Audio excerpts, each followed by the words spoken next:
రాఘవేంద్ర స్వామి ఆలయం నెలవై ఉన్న ప్రాంతం మంత్రాలయం. ఇక్కడ వరుసగా 3 సార్లు ఎమ్మెల్యేగా గెలిచారు వై బాలనాగిరెడ్డి. నియోజకవర్గం ఏర్పడినప్పటి నుంచి బాలనాగిరెడ్డి హవానే కొనసాగుతోంది. 2009లో టీడీపీ తరపున, 2014లో, అదేవిధంగా 2019లో వైసీపీ తరపున ఆయన గెలిచారు. ఈ మంత్రాలయం నియోజకవర్గంలో 60% బోయ కమ్యూనిటీకి చెందిన వారే ఉన్నారు. ఈ సామాజిక వర్గం నుంచి బలమైన నేత మాత్రం మంత్రాలయంలో లేకుండా పోయారు. దీంతో జనాభాలో డామినెంట్గా ఉన్న పొలిటికల్ పవర్ మాత్రం రెడ్డి సామాజిక వర్గం చేతుల్లో ఉంటుంది.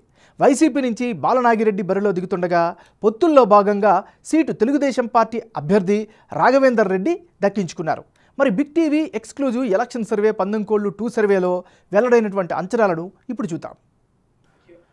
బిగ్ టీవీ ఎంతో ప్రతిష్టాత్మకంగా చేసినటువంటి 12 లేటెస్ట్ రిపోర్ట్ చూసే ముందు ఈ ఏడాది జనవరి 27వ తారీఖుని చేసిన 12 సర్వేలో మంత్రాలయం నియోజకవర్గంలో సర్వే అంచనాలు ఎలా వచ్చాయో ఓసారి పరిశీలిద్దాం.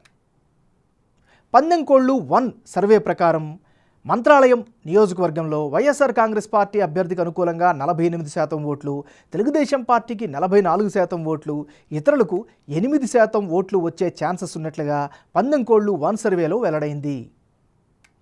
పొత్తుల ఖరారు, అభ్యర్థుల ప్రకటన తర్వాత కీలకమైనటువంటి మంత్రాలయం నియోజకవర్గంలో 12 సర్వేలో భాగంగా వచ్చినటువంటి లెక్కలను ఇప్పుడు పరిశీలిద్దాం.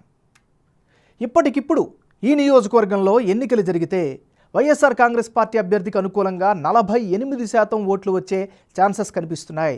తెలుగుదేశం పార్టీ అభ్యర్థికి 42% ఓట్లు దక్కుతాయని అంచనా వస్తోంది.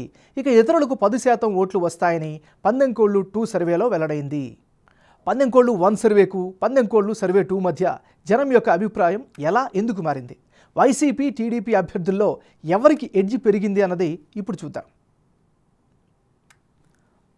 మంత్రాలయం నియోజకవర్గంలో 12 సర్వేలో భాగంగా వైసీపీ అభ్యర్థి బాలనాగిరెడ్డికి 48% ఓటు షేరు వచ్చే ఛాన్స్ ఉందని తెలుస్తోంది.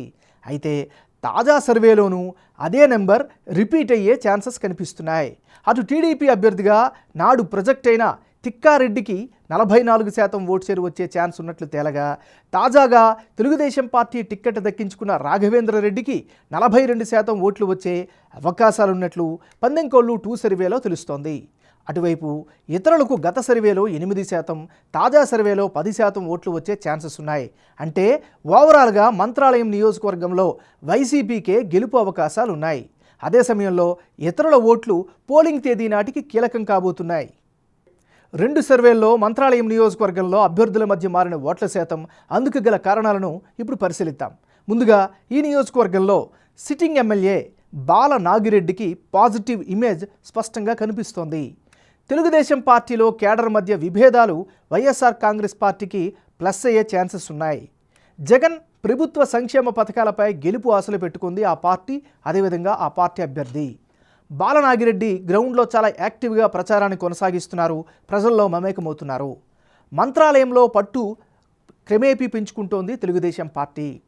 ముఖ్యంగా 50% పైగా ఉన్న బోయ కమ్యూనిటీ ఓట్లపై టీడీపీ గంపెడు ఆశలు పెట్టుకుంది. బాలనాగిరెడ్డిపై ఉన్న సహజ వ్యతిరేకత తెలుగుదేశం పార్టీకి ప్లస్ అయ్యే ఛాన్సెస్ ఉన్నాయి. టీడీపీలో అభ్యర్థి మార్పు ఎఫెక్ట్ చూపించే ఛాన్స్ కూడా ఉంది.